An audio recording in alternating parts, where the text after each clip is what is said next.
In the name of Allah, the most gracious, the most merciful. Yes, the month of al-Hijjah has begun, and we have a saying from the Prophet Muhammad, peace be upon him, that if any of you sees the crescent moon of al-Hijjah and plans to offer a sacrifice, you should not trim your nails or cut your hair until the sacrifice is made. This practice is obligatory during Hajj.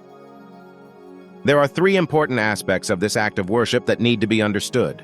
The first aspect is understanding the essence of this worship. What is its purpose? What do we achieve by performing it? The first thing to understand is that all acts of worship, in their essence, are a series of physical actions. For example, when you stand in prayer, standing is merely a physical action, but in the context of prayer, it symbolizes something greater. It is a sign that we are expressing our servitude and humility before the Lord of the worlds. It shows that He is our sustainer, and we stand before Him in reverence, gratitude, and devotion. So while acts like trimming nails or cutting hair are physical actions, they carry significant messages. These are symbols, and we need to recognize the meaning behind these symbols. So what is the essence of this act of worship? This act of worship is an ancient practice of devotion, meaning to offer oneself to Allah with the intention of dedicating oneself to Him through specific rituals and symbols. Sacrificing an animal is also an ancient form of devotion.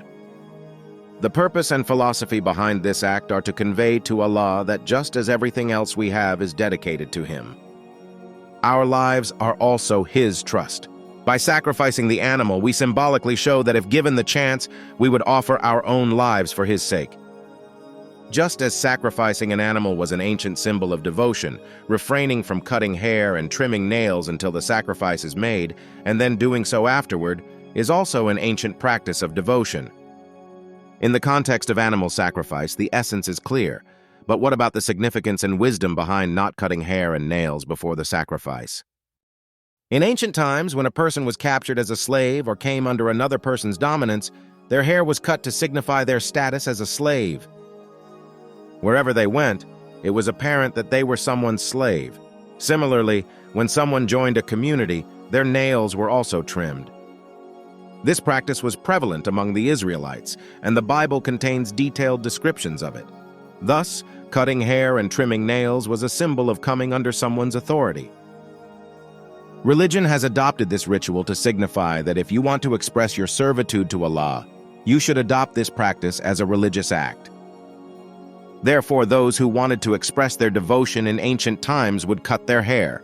Even in Hajj, after completing the pilgrimage, people trim their hair, symbolically conveying to the world that they are slaves of Allah.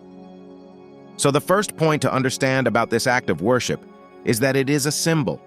When we perform the sacrifice and cut our hair, we are conveying to the world and to Allah that we are His slaves and servants. This is the first point. The second point is that all acts of worship, while forming a composite whole, are also complete acts of worship in their individual capacity. For example, standing in prayer is part of a larger set of rituals, but standing alone is also an act of worship. This is why, in certain situations, just standing alone is considered complete worship. Similarly, prostration, while part of a larger set of actions in prayer, can also be performed alone as an act of worship. The same principle applies here. When the Prophet Muhammad, peace be upon him, was approached by someone who said they could not offer a sacrifice due to the lack of an animal, he instructed them to trim their nails and cut their hair, saying that this too is a complete act of worship and a complete sacrifice. The third important aspect is whether this act becomes obligatory upon the Prophet's, peace be upon him, instruction. It does not necessarily become obligatory. We know that acts of worship in religion can be performed voluntarily as well as obligatorily. This act of worship is obligatory in the context of Hajj, but outside of Hajj, it can be performed voluntarily. Therefore, this act of worship, as pointed out by the Prophet, peace be upon him, can be performed voluntarily and is a very significant act of worship. Even if we cannot participate in Hajj, by adopting this ancient practice of devotion in our own regions, we consciously partake in the same spirit of worship as those performing Hajj. In summary, refraining from cutting hair and trimming nails before the sacrifice is an ancient act of devotion. This act of worship carries a deeper meaning, which is to express our servitude and dedication to Allah. While it is obligatory during Hajj, it is a voluntary act of worship outside of Hajj,